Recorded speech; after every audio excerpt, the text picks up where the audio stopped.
Right now, we're getting an inside look at the old Oscar Mayer plant. We'll tell you what we know about the plans. And a one-on-one interview with Governor Tony Evers and why he says it's time to bring back the pardon process. Plus, fear the deer. The Bucks take a 3-game lead on the Celtics as the series heads back to Milwaukee later this week. Highlights and postgame coming up. From the Channel3000.com Alert Center, this is News 3 Now at 10. 3 games to 1. Yeah, you got it. Yeah, we got to just make sure Bucks fans calm down out there. Thanks for joining us tonight. I'm Danica Lewis with Eric Franke. Charlotte has the night off. It's been 2 years now since production ended at the Oscar Mayer plant on Madison's east side. That's right. And since then, people on the outside, they haven't seen much change. But for those on the inside, it has been a lot of work. Tonight, we're getting our first look. You don't see this when you drive along outside. You don't really get a sense of the change that's happened unless you go inside the buildings and start walking around and looking. The old home of Oscar Mayer is getting ready to open once again, this time as OM Station. Crews have revamped the gas, the water, and power lines and put in about 10 miles of pipes into the ground. But they're also getting ready for tenants, including the Badgery, hoping to move in by mid-June. And in just a few weeks, there will be a glass storefront, and people will be coming and going. The compound will also include office space and a fitness center for tenants. There's another place possibly up for renovations. This one is in Middleton. It's been about 20 years since the city bought its airport, and now it's time to figure out what's next. Amy Reed joins us now to show us how the city plans to do that. Amy? This week, the city of Middleton is starting their plan for Maury Field, but since it is a public airport, they couldn't do that without a little help from you. It's a little treat for Middleton. This airport plays a pretty important role in Dane County, especially the western part of the county. This small airport, home to planes that only take up a few people at a time, is Middleton's own since 1998. And now they want to do something about it. This week, they'll start research for their master plan. We are just trying to get a better feel for how the airport serves the region. What the existing conditions are, what the potential future could be. Right now, there's no set timeline. This is the very beginning. The city will look at everything from conditions, use, impact on surrounding areas, and a layout that works for as many people as possible, including potentially adding more hangars if that's what the people want. To do that, they start by meeting with the public on Thursday. We have no preconceived notions as to what the master plan will recommend. That is why we're doing the master plan and why we want to get the public's input and involvement. And they mean it. The only thing they don't want to give up is the character, meaning planes will stay about this size and big jets and planes aren't welcome. Other than that, they're open to what people want, or even what they don't want. We may end up with a master plan that doesn't recommend any changes to the airport. That is certainly an outcome that is on the table. This meeting is open house style. You can come in, see what information they have on the airport, and say your piece. This will be this Thursday at Cromery Middle School starting at 5:30. We certainly hope for a lot of opinions there, Amy. All right, thank you so much. All right, let's get a look at our forecast now. Temperature is set to dip a bit again in the coming days. Here, Chief Meteorologist Gary Canalti. Gary? It looks like a chilly and rainy day on Wednesday, but then after that, we'll start to see a slow improvement in temperatures. But in the short term, some more showers have kind of crept into southern Wisconsin from the west. Low temperatures this morning, because of the cloud cover, actually stayed up above normal. Here in Madison, we're at 48 degrees. A few locations to our south and west were in the 50s. High temperatures today, warmest in the western parts of our viewing area, where they did have a little more sunshine. 67 the high in Boscobel, 65 in Lone Rock. But notice to the east, while Milwaukee was at 60 and Sheboygan and Manitowoc were in the low to mid 50s, the lake breeze really kicked in later in the afternoon. And those temperatures now are about 10 degrees colder than the inland areas. 45 right now in Milwaukee, 53 still in Madison, and Boscobel still close to 60 at 59. But tomorrow morning, look for any shower chances to end. Skies will be variably cloudy through the day tomorrow. Still be on the cool side. Our high temperature at 57, but rain will develop later tomorrow night, and I'll tell you how much more we can expect in our News 3 Now First Alert forecast in just a few minutes. All right, thank you so much, Gary. The man accused of stabbing his wife to death in Wisconsin Dells last month is dead after an apparent suicide. Columbia County jail staff found 31-year-old Fuad Pashiev in his cell yesterday where he had hanged himself. According to a release, officers did try to revive him, but they were unsuccessful. Pashiev was charged with first-degree intentional homicide in the death of his wife, 23-year-old Tetiana Husva. Investigators believe her body was in the home for several days before she was found. Court records show that he was already facing 11 domestic abuse charges prior to the homicide. Firefighters are still trying to figure out what caused an apartment fire in Sun Prairie last night that killed a 40-year-old man. This afternoon, the Dane County Medical Examiner identified the victim as Charles Cobb. Along with his death, one man was taken to the hospital for smoke inhalation. We spoke with that man today who says he was lucky it wasn't worse. We had to act real fast. The hallways were full of smoke, and I just remember holding onto a fireman's shoulder, and he was guiding me out, and didn't have to be carried, but I was still able to walk. Now, everyone who lived in that complex, all 16 units, are still not allowed back in. Firefighters have not given any update on the cause of the fire. Police are asking for information on flyers that were posted around the Atwood neighborhood. The flyers say in big letters at the top there, sexual predator targeting women at East Side bars. It then goes on to state very specific examples of what this alleged person is doing. The flyer does not say specifically who this person is or what bar they're referring to. Madison police, though, say unless someone comes forward and files an official complaint, there's not much they can do. New at 10, what's left of an American plane that went missing over the weekend has been found in Mexico. Mexican authorities posted on Facebook that debris from that private aircraft was spotted in a mountainous area.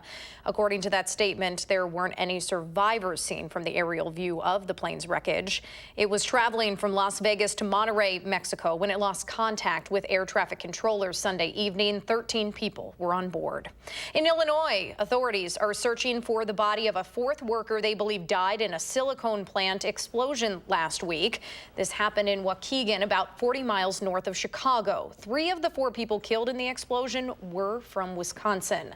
Crews continue to search for that fourth person who's still missing tonight. The fire marshal there says there's no reason to believe any foul play was involved in Friday's explosion, but investigators still have not figured out what caused it. President Trump's former attorney Michael Cohen arrived at federal prison today to begin serving a 3-year sentence for lying to Congress, campaign finance violations, and also the hush money payments made on behalf of the president. The federal correctional institution where Cohen will be serving his sentence is located in Otisville, New York. That's roughly 70 miles to the northwest of New York City. The state's tourism industry in Wisconsin got a pretty big bump last year, generating more than $21 billion in 2018. Several large events drew visitors, including Brewer playoff games, Madison's CrossFit Games, and Harley-Davidson's 115th anniversary celebration in Milwaukee. The U.S. Army Corps of Engineers predicting parts of the Great Lakes will surge to record high water levels over the next 6 months. According to a report out today, those lakes have been steadily rising now for several years and are getting an extra boost from winter's melting snow combined with recent rainfall. Levels on Lake Superior and Lake Erie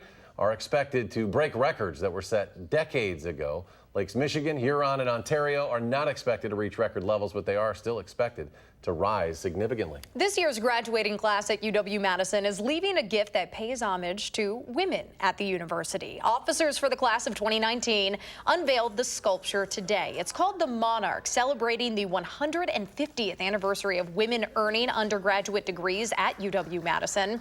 The artwork is on permanent display at the Hamel Family Browsing Library in Memorial Union. Overseas tonight, London's most iconic landmarks are all lit up in Britain's national colors to celebrate the birth of Prince Harry and Meghan Markle's baby boy. The baby has not been named yet. He is the 7th in line for the British throne. He is Queen Elizabeth's 8th great-grandchild, that is. The boy weighed 7 pounds, 3 ounces, and Prince Henry told the press that the baby and the Duchess are doing well. Still to come tonight, it's been more than a decade since a pardon was granted in the state of Wisconsin. When we come back, we'll hear from Governor Tony Evers and why he says it is time to restore that process.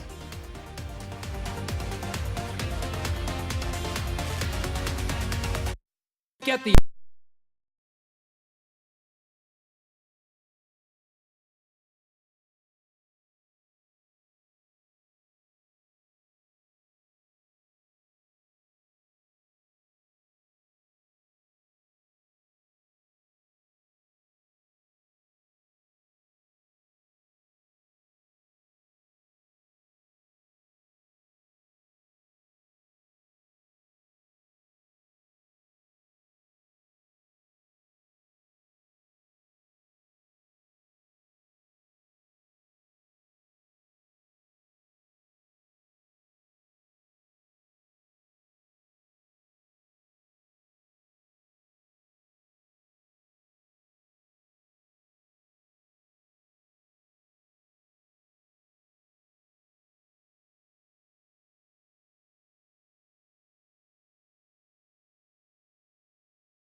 Welcome back. There is hope tonight for people in Wisconsin hoping to wipe their criminal records clean. News 3 Now investigates the process that really hasn't been used in our state in nearly a decade, one that can only come from the governor's office. Rose Schmidt sat down for a one-on-one interview with Governor Tony Evers and explains his plans to issue pardons.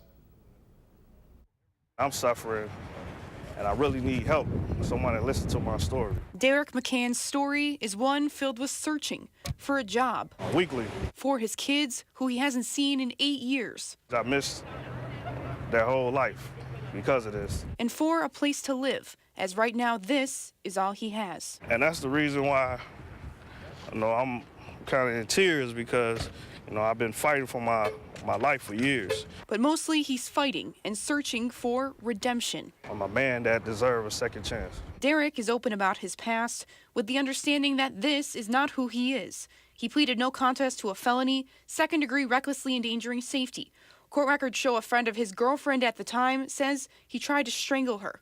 It happened in 2004 when Derek was 19. I just got caught up with some wrong people at a wrong age. He says he took a plea deal because he didn't understand the severity of a felony. To this day, he regrets that he didn't go to trial. And I'm now 33, and that still hurts me. But now that is what keeps him going. Dear Governor Tony Evers. And propels him into action. My name is Derek D. McCann. Turning to one of the only people who can wipe his slate clean. I'm asking to have my felony in Wisconsin expunged in Wisconsin. And like Derek, first of all, I believe in redemption. Governor Tony Evers says he knows the importance of forgiveness too. Some people do some bad things, and if they've straightened their life out, we have to be willing to give them a second chance. So I think there's a moral issue here. When Evers took office in January, he assumed the constitutional authority to grant second chances in 3 forms. Wherever the governor thinks that justice is served, he can grant that pardon or clemency or reprieve. UW law professor Keith Finley explains that reprieves usually only happen in death penalty cases, which Wisconsin doesn't have. Clemency alters a crime's punishment.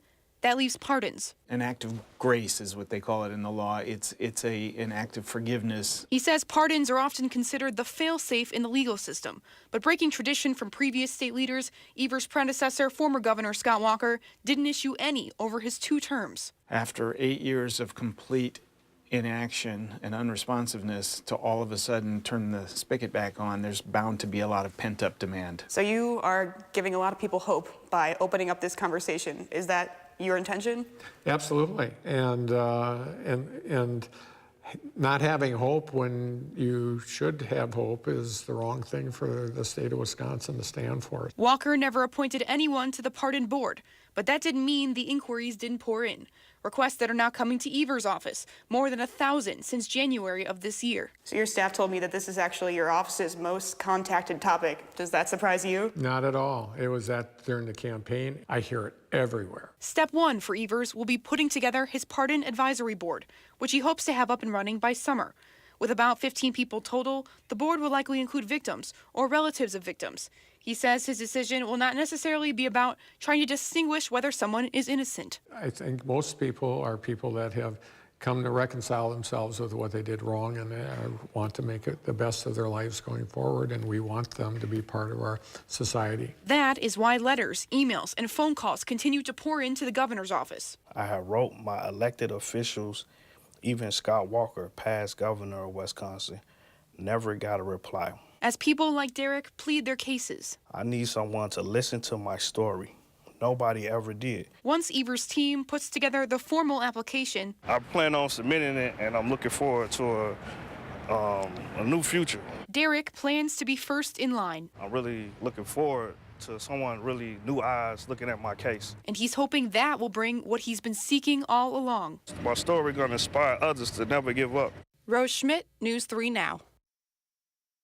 And there are other ways to overturn criminal convictions, but Finley says offenders do not have a right to a free lawyer in those cases. And they are difficult to defend yourself because there are so many hurdles in place that make it difficult to reopen those old cases. Really interesting. It really is. Yeah. We'll see what happens in the months ahead. All right, let's go to Chief Meteorologist Gary Canalti here as we get ready to look at our forecast for the week ahead. We're still kind of in that cool, rainy mode, at least for the next few days. You know, we get a couple of nice days for the weekend. Gives everybody a tease. It was a great weekend. Yeah, and then all of a sudden, boom. You know, a couple days later, we're back to the rain. And that'll be the case for Wednesday. Tomorrow won't be too bad of a day. Today, we look at the time lapse from the WISC Skycam. We had some showers early this morning, and then low clouds gradually gave way to at least a little bit of sunshine. And then by late in the afternoon, the clouds started to come back in from the west, and there have been a couple of showers out there. High temperatures today generally were around 60 degrees. Here in Madison, we're just shy of that. Even Milwaukee hit 60, but Milwaukee was early this morning, and then a lake breeze kicked in, and the temperatures really dropped off. In fact, right now you can see Milwaukee and the lakeshore areas generally in the 40s, whereas inland temperatures are mainly in the 50s. As we look at Doppler track, a couple of light rain showers have moved through southern Wisconsin. There's a few more out to the west. Most of these should be over with shortly after midnight, and skies actually may start to turn partly cloudy by tomorrow morning. Now, the rainfall that we had yesterday from the showers and thunderstorms, there was an area north and west of Madison centered over Sauk County that got around an inch or a little bit more of rain, and about a general half-inch to an inch of rain from south and west of Madison back into northeastern Iowa. But more rain is on the way.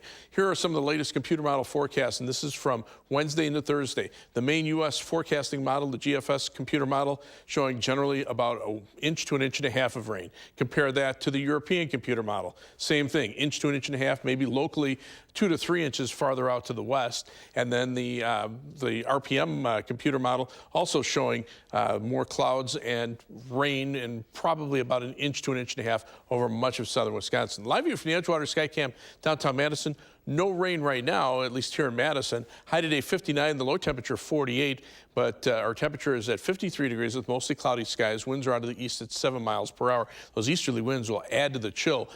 While our showers are the forerunners of the main storm, that still sits back here, and it really hasn't tapped into moisture from the Gulf of Mexico. Very strong jet stream will move eastward, and you can see clusters of thunderstorms developing across Kansas and Oklahoma and Texas. That'll be the case over the next few days. There'll be some severe weather along and south of the stationary front, which was the cold front that came through yesterday generating the thunderstorms. And then this is kind of the focus, where these areas of low pressure run right along the front and bring the rounds of rain right after them. We're going to stay on the cool side of the front, where temperatures are in the 40s and 50s right now. The warm side of the front, temperatures are still close to 70 at this hour. And you can see on future track, the chances for showers move out tonight. Tomorrow, we'll look for some more showers to our south, and then the rain chances really come in on Wednesday and continue into Wednesday night and Thursday. Forecast calls for a low temperature by morning around 40 degrees. The showers will come to an end. Tomorrow, we'll say variably cloudy skies, a mix of clouds and sunshine. Still on the cool side, high temperature at 57, but all in all, not too bad of a day. On future track, again, the shower chances move out overnight.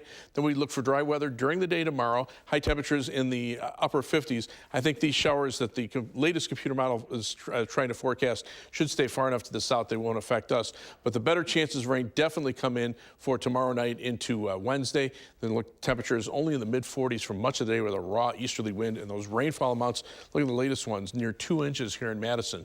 7 to 10 day forecast. After the rain ends, the temperatures start going up by a couple of degrees each day.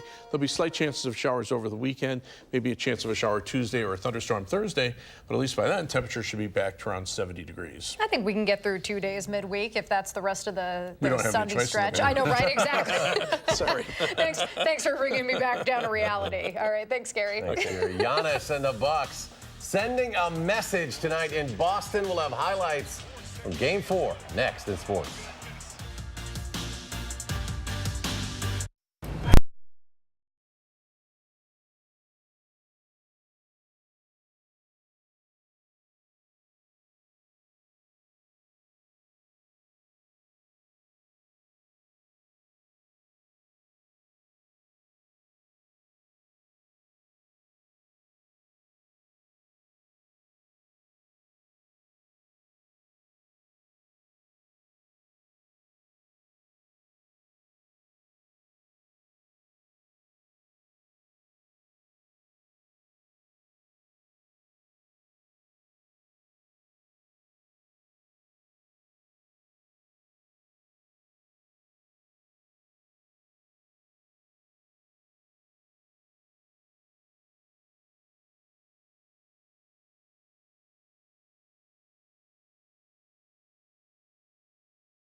Okay, so here's a little fun fact to start tonight. The Bucks have won 46 games since Christmas. They've won 38 of them by double digits. And with a 2-1 series lead against the Celtics, the Bucks played with fire tonight, knowing they were heading home for Game 5.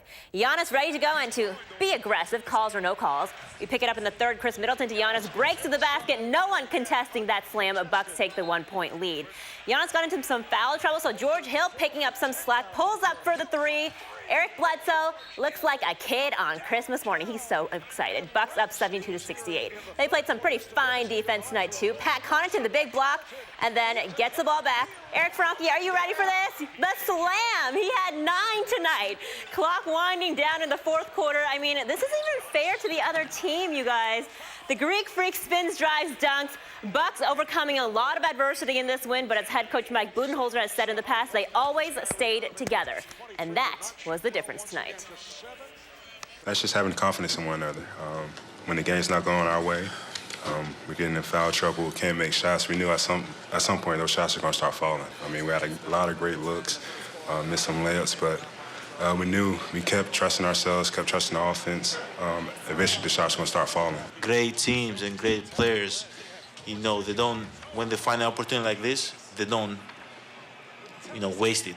You know, you got to take advantage of it. You got to, like, close the game out. And that's what my mindset, both games, but especially this game. Giannis dropping some pretty good life knowledge there, too. He also dropped 39 points, 16 boards. The Bucks haven't seen postseason numbers like that since the great Kareem Abdul-Jabbar. So the Bucks have the 3-1 series lead heading into Game 5 back at Fiserv Forum on Wednesday. George Hill with his third straight game in double digits off the bench. Tip-off at 7 p.m. again Wednesday night. For perhaps Bucks in 5, we shall see.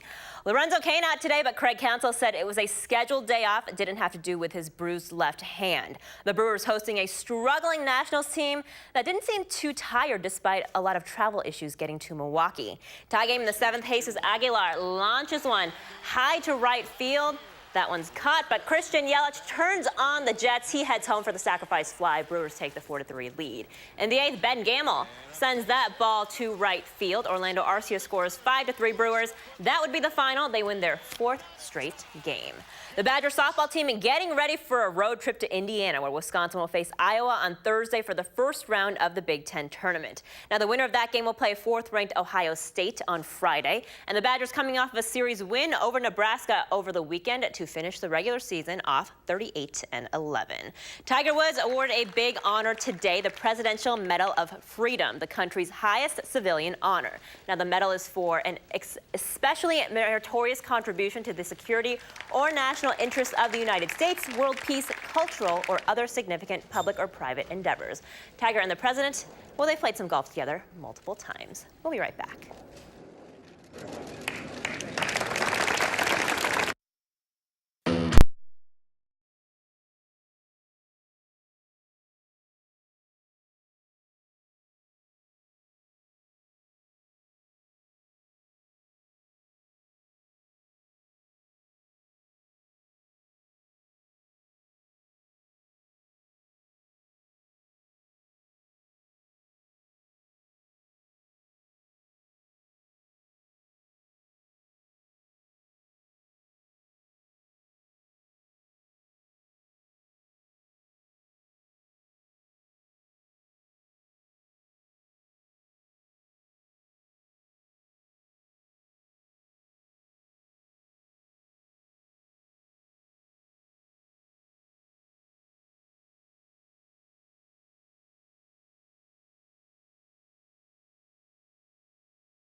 All right, let's go to Gary. Final check. A few sprinkles out there, mainly south of Madison right now. A couple more coming in from the north and west. Temperatures pretty comfortable, upper 40s, low 50s.